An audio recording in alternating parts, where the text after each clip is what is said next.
So, Yes, sir. welcome to Talkin Trades. I'm Rut Walker with Union Up, and with me is Stewart Spencer. How are you, Rut? I'm good. Good. I'm glad to meet you. Nice to meet you also. So you are the business manager for IUEC Local 32, Correct.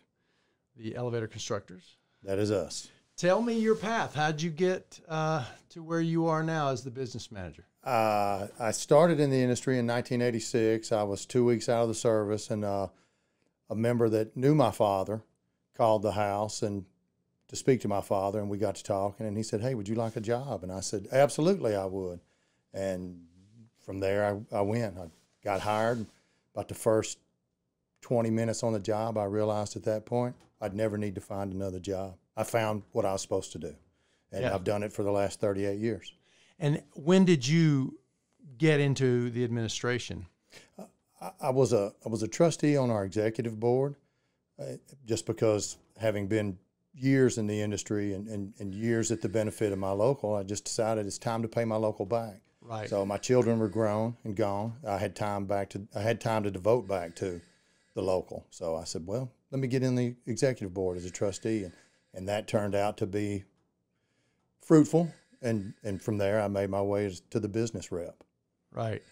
And then how did you ascend to the business manager position? I actually ran against the business manager in the last election with another individual, and in my local, the business rep is appointed. I hitched up with one of the other members of my local, and he asked me if I'd be his business rep, and I told him yes, I would. Well, we didn't win that election, but the gentleman that won that spot, the guy that he had as business rep, decided that the job wasn't for him. So he left the position, and the business manager asked me at that point. And then as it stands right now, due to some personal reasons, the business manager had to step out. So I'm the interim for now. Yeah. So what is it about the business manager's seat that you didn't know that you didn't know? Oh, wow. I'm learning every day the things that I didn't know. It's just dealing with the members, which I did as the business rep. I just do more of it now. Just their personal issues, their work-related issues, just all of that. It is the operation of the local as a business is what you do, whereas primarily I was not involved in that as the business rep. Let me ask you this. So I described people who don't know what we do. We work in skilled labor. We work in the union sector. And I tell them that a business manager is not unlike a banker in that a banker has to go out and secure money for loans. And then if they have too many loans on the books, they have to loan that money out into the marketplace. And if they're too exposed in loans, they have to take on new deposits. So there's this constant balance of that.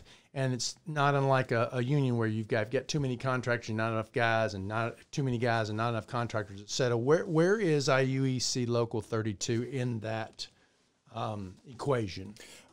We only bring people into our industry as jobs are available. So when you come on with us, we're not a part-time employment agency. We're full-time. Our bench stays primarily clear. You know, they don't carry people. The companies don't carry people if they don't have jobs for them. But there's usually something that opens up. If an individual gets laid off due to lack of work at one spot, somebody else is going to have a job. So people move through the hall, but nobody's camped out on our bench for any length of time, usually just a couple of weeks at the most. Yeah. But yeah. Is that because of you have such a robust presence here and a market share that is the envy of the industry, right? Yes, it is. Of all the union construction trades here in Atlanta, we control 90% of the market versus the non-union companies. And nationally, it fluctuates, but nationally, we're 85% plus for all the elevator work in the country is done by Union Elevator Constructors. Yeah, that is the envy of the trades, right? Yes, it is. So, like I say, we keep the numbers low. We only bring people in as we need people. Mm-hmm. You know, that way we don't overrun the market with the labor force. Right. So, so a few years ago, Union Up did a video explaining for the building trades, explaining kind of what an elevator constructor does, and what you can expect. And that video has gotten like 30-something thousand views. Lots of comments, lots of people saying, man, I tried to do that, couldn't get in, et cetera. What is it that makes an IUEC elevator constructor so valuable, and how do you foster that? Our level of education is at the top. The non-union companies, they don't have the school like we have. We teach ourselves how to do what we do. And it's not hidden knowledge. It's mechanical theory and principle and electrical theory and principle. But it's taught to you in an elevator format. So those are the actual things that you will use. Whatever makes the light come on when you turn the switch is the same thing that makes the door open for the elevator when you hit the button. Those theories and principles are universal as we know them. We just apply them in our industry to make the units work. So we teach ourselves all we need to know. It's all taught by elevator constructors. That was all built by elevator constructors before us. Yeah. Yep. So what is your biggest need? So, you've got 90% market share. You only take guys on when you've got a job for them. What is the biggest need in moving forward that you see as the leader? Okay, this is what this is where we're headed. This is what we need to get accomplished. I would like to secure 100% of the marketplace, not here in just Atlanta, but across the country. I can't slam a non-union guy because he's non-union. Maybe he doesn't know there's a better way. But the benefits we have that this organization offers are second to none. We're in the top 3 to 5% in the nation as far as insurance coverages go. We have annuity, we have 401k, and we have pension. We have all three of those things that are offered to us that are all secured through our contract. So more of that. We need more of that. Yeah, everybody's working for money. And so are we, but we're also working for the satisfaction of doing the job. If you like to work with your hands, it's a great job. It's a challenging job. It's not a job, it's a career.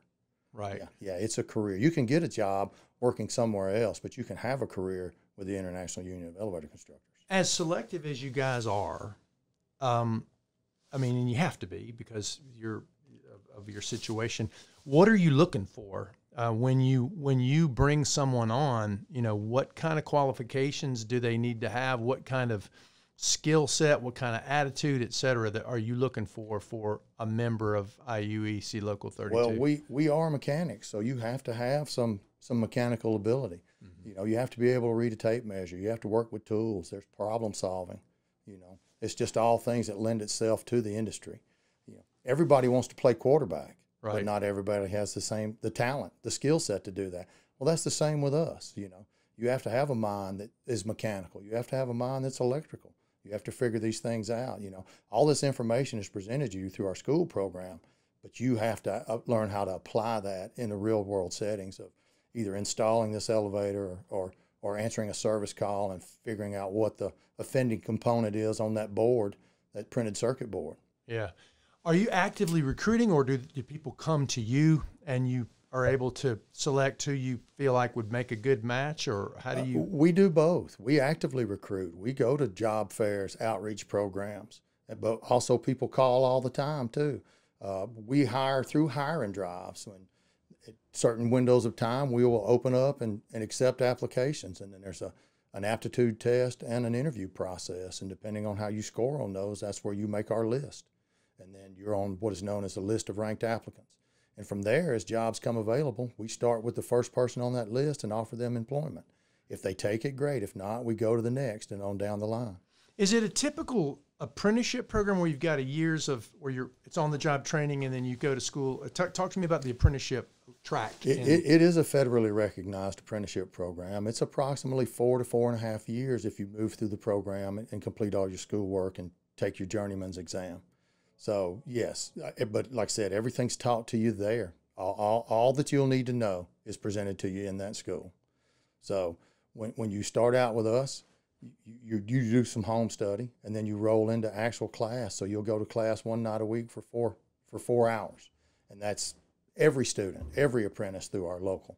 Yeah, you Atlanta guy? Are you an Atlanta guy? I'm a transplant, but I was 7 years old when we moved to Metro Atlanta, so Atlanta's home. Because you sound like me. Yeah, of course. Yeah, you don't sound like you're from Chicago no, or LA. No, I'm not. I'm from Columbia, South Carolina originally, but my father's family was from Atlanta, so yeah, I have extended family here. But yeah, Atlanta's always been home. What do you do when you're not facilitating your duties as the business manager? What kind of things are you into? Oh, I like to relax in the ways that anybody else does. I ride a motorcycle. I like to spend time outdoors. I hunt and I fish. I actually take a pottery class. Yeah, I enjoy that. That's a lot of fun. It's more fun than I thought it would be. But yeah. How'd you get into that? My oldest daughter takes a pottery class, so it was just a chance to spend some time with some of my children. Awesome. Yeah. What's your family situation like? You got an older I have daughter? 2 daughters, yeah. One is 30. The younger one is 25. She's in the Navy. She's an ELT, Awesome. engineering lab technician. She's a nuclear sailor, so she deals with the chemistry of the nuclear reactor. Is she on a ship all the time? Not all the time, but she's on the Nimitz, out of Bremerton, Washington. Yeah. So she's expressed interest of maybe trying to get in the elevator business when she gets done with her naval career. But that's still a few years away. It seems like she'd have a pretty good skill set for... It should, well, but, with the DOE, Department of Energy, she can use those skills there, too. Yeah, for sure. Also, yeah. So what about your other daughter? She has a master's in music she's a graduate of Auburn University. As am I. Yeah. War Eagle. All right. War Damn Eagle. Yeah. Yeah. Can't say that too much in Georgia. Well, it's still okay. Yeah. But she got her master's at Columbus State. Awesome. She plays the oboe. She is conservatory grade musician, but she is not working as a musician at the moment. Yeah. She's in sales with GE software. That's awesome. Right. Well, no, I wish she pursued that music career. I've invested heavily in that. Yeah. But she's doing what she wants to do, so I'm okay with that too. Well, I am a bluegrass musician myself. I play the mandolin and the guitar, and the running joke in our world is, how do you make $1 million in bluegrass? You start with 2. Yeah, that's right. Yeah, so. I play the radio myself. I have both my children play music, but I have no music abilities. Yeah. Where'd they get it from? I guess their father. I don't know. Yeah. I have no idea. Yeah. Yeah. My grandmother and my sister both played music, and her grandfather from the other side of the family, her mother's father, he plays music. So it's in there. Yeah. Right on. Yeah, it just didn't come from me. Right on. Do you enjoy it yourself, music? Oh, You're yeah, a music sure, fan? absolutely. Yeah. Any and all types, yeah. I love to hear my daughter play, She still plays her instruments regularly. She plays, the oboe, the clarinet, the guitar, and some piano, but the oboe is her primary instrument. That is fascinating. Yeah. Does she get opportunities to do that with different... She sits in on some ensembles and plays and still performs. It's not professionally, but through her friends from high school and people from college, she still stays in touch with those people and is able to play. She makes all her own oboe reeds and makes reeds and sells them actually too. Yeah, wow. For other oboe players. Yeah. Good job, Dad. Yeah. Well, yeah. It's all in the genetics. Yeah. Yeah. Yeah. Well, it sounds like you got a good, solid family that you rely on. Yeah, I do. Yeah, they turned out really, really well, Do you guys have any particular traditions that you do for holidays or anything that come up here? Oh, nothing special. Just get around and share each other's fellowship and enjoy each other's company. Right. I'm a selfish person. I want the people I love near me all times. Amen. So if that makes me selfish, then so be it. That's what I'll be. Yeah. What did being an elevator constructor, how did that play into raising those girls the way that you did? Well, it allowed me to pay for an Auburn education. Out-of-state tuition is not cheap. No. She did get scholarship money, but, it didn't cover all the bases. It allowed me to provide for them a home and a house that, they felt comfortable and safe in. So, it's a very rewarding career. Good benefits and lucrative. Yeah. Lucrative pay. Right on. Yeah. What's the future look like for Local 32? What are you most looking forward to in the next 3 to 5 years? Moving on and moving up, securing more of the marketplace, expanding the local. The bigger the local gets, the better it's going to be. Right. Yeah, the more members we have, the more of the market share we'll secure. Yeah. What's your take on the economy and the availability of work? It feels like, man, there's a whole lot of stuff moving here all the time. I know our electricians and plumbers and pipe fitters and iron workers, et cetera, are covered up, We are too. This local's been flush with work for a long time. I don't know that we'll see the booms like we saw in the mid 80s. Right. With the tall high-rise buildings, but there's people move to Atlanta every day. We do a lot of 3- and 4-story apartment buildings. Yeah. A lot of 3- and 4-story self-service storage buildings where people store their household goods. You know, all of those have elevators in them. So as far as that goes, you know, that market will grow. But also, you know, we service the elevators too. So anywhere there's an elevator, chances are it's us doing the service and the maintenance on it. Right on. Well, it was really nice to meet you. Yes, Rod. Thank you. I wish you well in the coming years, and look forward to seeing you as a business manager for years to come. I hope. I hope so too. You know. Thanks for joining us. Thank you very much, Rod.